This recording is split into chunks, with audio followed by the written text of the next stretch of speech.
Baik, untuk mendalami mengenai kasus kematian Vina dan juga Eki yang rencananya hari ini Polda Jawa Barat akan menggelar rekonstruksi ya. Apakah ini juga bisa menjadi titik terang nantinya pengungkapan kasus tersebut? Kita akan berbincang dengan narasumber yang sudah hadir di studio. Di samping saya sudah ada Irjen Purnawirawan Benny Mamoto, Ketua Harian Kompolnas RI. Selamat pagi, Assalamualaikum Pak Benny. Selamat pagi, Pak Benny. Kemudian juga sudah ada Bang Saur Siagian, praktisi hukum. Assalamualaikum, selamat pagi Bang Saur. Selamat pagi. Dan pagi hari ini juga kita rencananya akan join bersama dua narasumber lainnya, yakni dari kuasa hukum Peggy dan juga kuasa hukum Saka Tatal. Tapi kita mendalami dulu, saya mau ke Kompolnas dulu Pak. Kalau melihat kan ini kemarin prarekonstruksi sudah dilakukan, kemudian rekonstruksi hari ini rencananya juga akan dilakukan begitu ya. Sebenarnya apa saja yang akan dilakukan dalam rekonstruksi yang biasanya bisa mengungkapkan khususnya kasus Vina ini? Ya, yang pertama prarekonstruksi kemarin dilakukan dalam rangka mempersiapkan semua peralatan, kemudian situasi lokasi, pengecekan titik-titik yang diperlukan itu dilakukan. Berangkat dari keterangan para saksi dan para katakanlah tersangkanya. Nah, kemudian setelah siap baru nanti dilakukan rekonstruksi.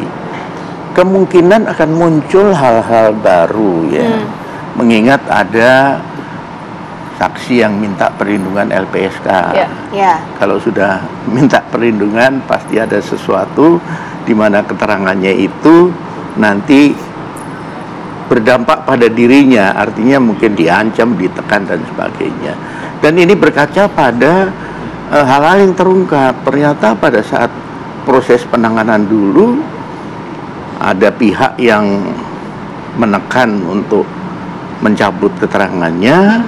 Kemudian ada saksi yang dipengaruhi untuk merubah keterangannya. Ini justru dari pengacaranya. Nah, ini kan ada hal-hal yang nanti perlu diluruskan, diungkap secara gamblang, kemudian juga secara jujur ya, artinya pengakuan dari masing-masing ini, sehingga diharapkan kebenaran yang terwujud, keadilan yang terwujud. Bagaimana itu kita bisa mengungkap kebenaran yang sebenar-benarnya begitu? Kalau ada perubahan-perubahan, ada perbedaan-perbedaan dari awal sehingga saat ini juga gitu. Ya, tentunya kalau nanti sudah terungkap bahwa benar ada upaya itu masuk di obstruction of justice. Ini kalau diproses nanti ada pertanggungjawaban hukumnya. Nah, yang menjadi pertanyaan publik kan begini, sampai dengan proses kasasi sampai inkrah, ini rangkaian panjang. Penyidikan, berkas dikirim, diteliti oleh jaksa, dinyatakan lengkap ya, P21 tahap kedua. Setelah itu susun dakwaan, persidangan, diuji di pengadilan, lawyer mendampingi. Nah, pertanyaan kami, bagaimana proses pembuktian itu seandainya dinilai ada fakta-fakta yang tidak benar? Belum lagi upaya banding, belum lagi upaya kasasi. Memang wajar kalau publik kemudian bertanya, ini pengadilannya gimana, prosesnya gimana? Oleh sebab itu, marilah kita tunggu rekonstruksi, bukan hari ini. Tapi nanti akan ada undangan, dalam waktu dekat ya. Kami juga diundang untuk menyaksikan sebagai bentuk transparansi bahwa pengawas eksternal juga hadir. Baik. Gitu. Oke, saya mau ke Bang Saur. Bang Saur, kalau kita mencermati di tahun 2016 silam begitu ya, di Oktober ini 7 tersangka ini menolak untuk melakukan rekonstruksi sehingga digunakan peran pengganti dan juga menyangkal lah ya mungkin dakwaan terhadap mereka. Tapi kalau untuk kali ini sebenarnya apakah mungkin rekonstruksi yang dilakukan ini bisa memeriksa kesesuaian antara keterangan masing-masing terpidana, karena melihat juga baik dari Peggy kemudian 8 terpidana lainnya ini masih menyangkal bahwa keterlibatan dalam kasus ini. Saya pikir saya menarik mengomentari Pak Benny dulu karena ini substansial. Karena Pak Benny mengutip soal putusan yang telah ingkrah karena menyangkut obstruction of justice. Kemungkinan itu adalah kepada pengacara. Pengacara dari? Ya, berarti kan pencabutan tadi yang Pak Benny bilang.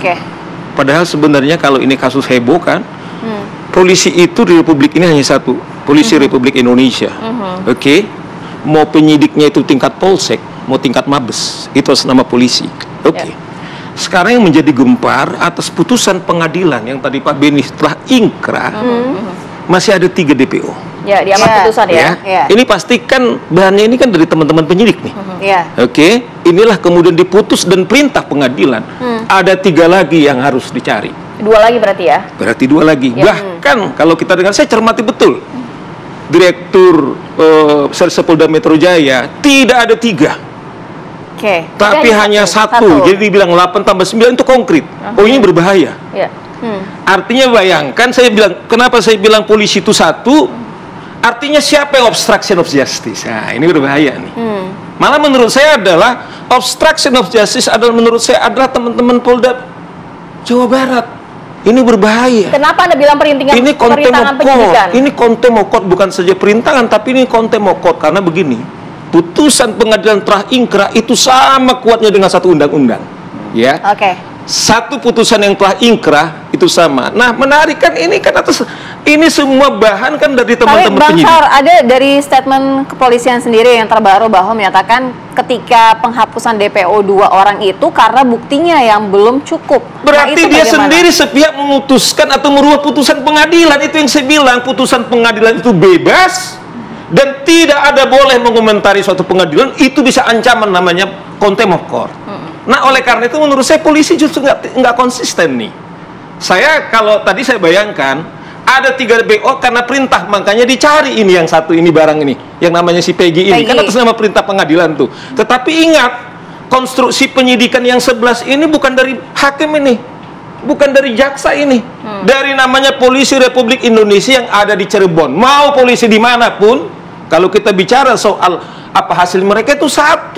Oke, tahan dulu Bang. Saya mau ke Pak Beni. Pak Beni, ada ketidakkonsistenan yang dikatakan Bang Saur dan dugaan obstruction of justice. Apakah dari Kompolnas juga menemukan hal itu, Bang?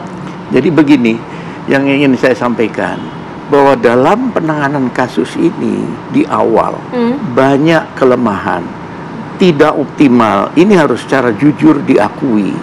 Contoh, CCTV kenapa nggak diambil? Sepanjang jalan orang-orang itu melintas nggak diambil, sehingga bisa mengidentifikasi plat nomor. Akhirnya pemiliknya diketahui, ditemukan sperma waktu otopsi. Kenapa nggak diperiksa DNA-nya untuk mencocokkan itu DNA siapa? Satu lagi yang kaitannya dengan disampaikan Pak Saur tadi, ketika menyusun DPO, identitas pelaku berdasarkan keterangan dari saksi atau tersangka yang lain, kelemahannya tidak membuat sketsa wajah. Seandainya tidak ditemukan foto, sketsa wajah dibikin, sehingga nanti publik bisa berpartisipasi. Contoh kasus bom Bali, 1, itu wajahnya Amrozi, itu udah langsung dibikin sketsa, akhirnya mirip ketika ketemu ketangkap. Pak Beni, artinya yang patut dikritisi begitu ya, ketika penetapan DPO itu seharusnya seperti apa sih? Ketika ada kesaksian-kesaksian, ketika ada penjelasan, kemudian baru dibuat sketsa dan menentukan bahwa DPO itu, atau bagaimana sebenarnya? Betul, jadi kecermatan ketika menyusun DPO ini harus dipastikan bahwa orang itu ada, perannya apa, ini dikonfirmasi dengan saksi yang lain, kemudian baru dirinci, biasanya kan ciri fisik, mukanya, alisnya dan sebagainya, kemudian didalami tempat tinggalnya di mana, sampai dengan terbitnya DPO ini harus bisa dipertanggungjawabkan. Kalau tidak, nanti silang pendapat. Misalkan soal tempat tinggal, oh di desa ini, apakah sudah dicek di desa ini ada nama itu? Karena kita tahu kan kepala desa sendiri mengklaim di sini nama itu banyak, seperti itu.